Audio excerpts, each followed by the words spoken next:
আসছি হচ্ছে সকাল সকাল হচ্ছে বাগানে হচ্ছে শাক তুলতে। আর সকালের মিষ্টি হাওয়াটা যে কি যে ভালো লাগে। তো আজকে হচ্ছে আমি হচ্ছে পাট শাক তুলবো।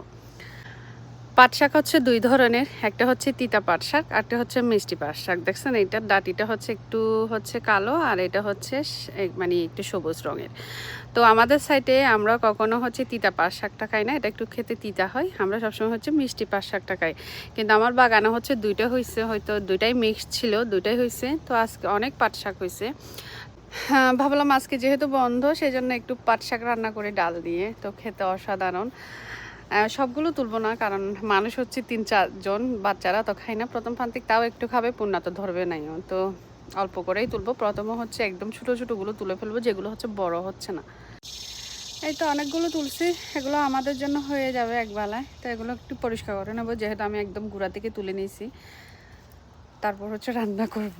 বাগানের ফ্রেশ ফ্রেশ শাক খেতে যে কী যে মজা, এটা অবশ্যই বাংলাদেশের মানুষরা বুঝবে না, কারণ ওরা তো সবসময় হচ্ছে ফ্রেশ খায়।